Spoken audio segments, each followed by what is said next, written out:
Hello, good morning everyone. कैसे हैं आप सब लोग? आशा करती हूँ अच्छे ही होंगे। आज मैं आपके सामने लेकर आई हूँ एकांकी खंड। हिंदी का ही है, एकांकी खंड है। इसमें हम क्वेश्चन देखेंगे कि दीपदान एकांकी के कथानक की समीक्षा कीजिए या करो। इस तरह से आपको क्वेश्चन आ जाएगा। या अथवा एकांकी की सफलता में एक संगठित एवं पूर्णता समयोजित कथा वस्तु के महत्व को उद्घाटित करते हुए दीपदान एकांकी की कथा वस्तु की समीक्षा कीजिए। इस तरह से आपको क्वेश्चन एग्जाम में आ जाएगा। एग्जाम के पॉइंट ऑफ व्यू से ही मैं आपको ये बता रही हूँ कि आपके एग्जाम में आएगा 5 से 6 नंबर का। तो आप इसे अवश्य पढ़ लेंगे, देख लेंगे, नोट कर लेंगे। ठीक है, ये दोनों क्वेश्चन इस तरह से भी आ सकता है और इस तरह से भी आ सकता है। आप इसे ध्यान से पढ़ेंगे। इसके बाद आता है इसका आंसर, मैं बोल के बताऊंगी। ठीक है। एकांकी मूलतः एक दृश्यात्मक विधा का साहित्य है जिसे रंगमंच पर देखकर ही पूर्ण आनंद एवं रस की अनुभूति प्राप्त की जा सकती है।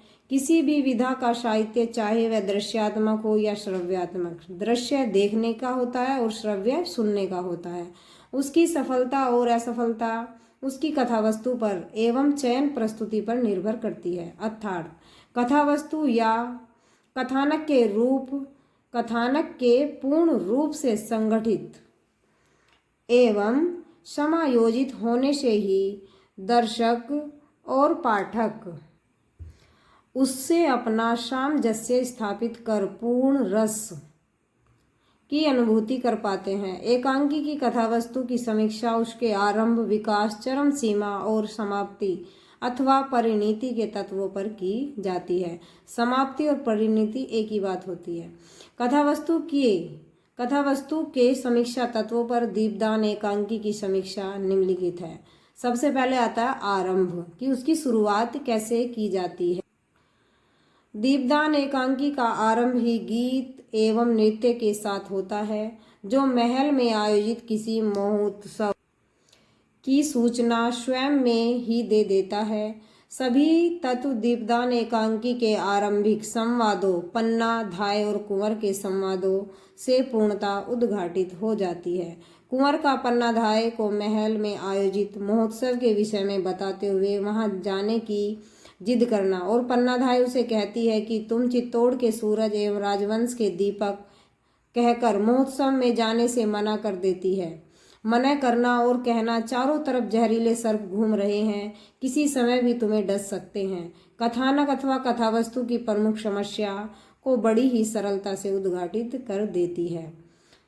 फिर आता है विकास।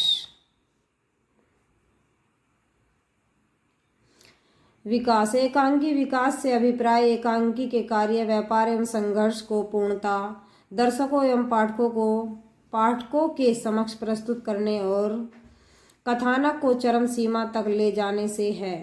विकास में कथा वस्तु पूर्णता खुलकर दर्शकों के सामने उपस्थित होती है। दीपदान एकांकी में पन्नाधाय एवं सोना के संवाद और पन्नाधाय एवं शामली के संवाद कथानक को स्पष्ट रूप से दर्शकों एवं पाठकों के समक्ष प्रस्तुत कर देते हैं।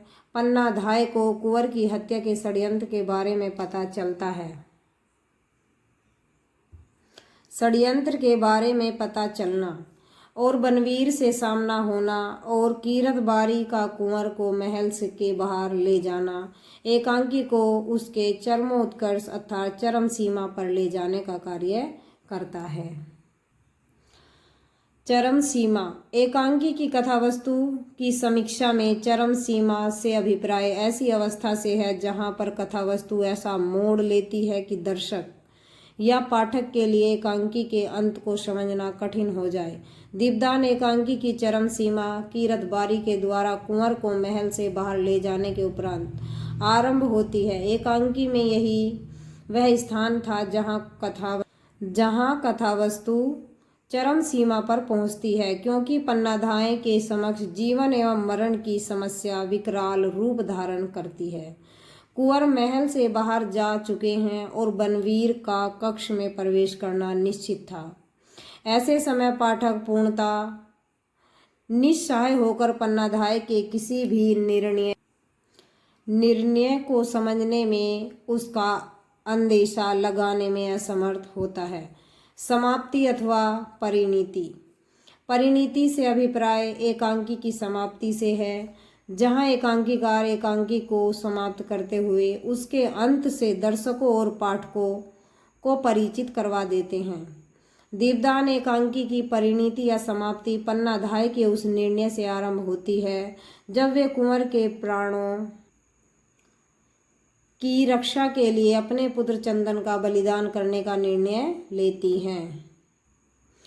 पन्नाधाय के इस निर्णय से एकांकी चरमावस्था से नीचे उतरकर परिणति की ओर बढ़ती है, अर्थात समाप्ति की ओर बढ़ती है, और बनवीर द्वारा कक्ष में आकर चंदन को कुंवर समझकर उसकी हत्या करते ही एकांकी समाप्त हो जाती है। इस प्रकार संपूर्ण एकांकी एक क्रमबद्धता एवं सुनियोजित ढंग से आरंभ होकर तीव्रता से विकास करते हुए अपनी चरमावस्था पर पहुंचकर अपनी समाप्ति की ओर अग्रसर होती है। एकांकी की कथा प्रसिद्ध ऐतिहासिक घटना पर आधारित है, अतः निष्कर्ष स्वरूप कहा जा सकता है कि दीपदान एकांकी कथा वस्तु की दृष्टि से एक सशक्त एवं सुदृढ़ लेखनी का उदाहरण है। आई होप आपकी समझ में आ चुका होगा कि इस क्वेश्चन का आंसर हम कैसे लिख सकते हैं। कि थैंक्स फॉर वॉचिंग। वीडियो अच्छी लगे तो लाइक करना, शेयर करना, और चैनल पर नए हो तो चैनल को सब्सक्राइब जरूर करना। Thank you so much.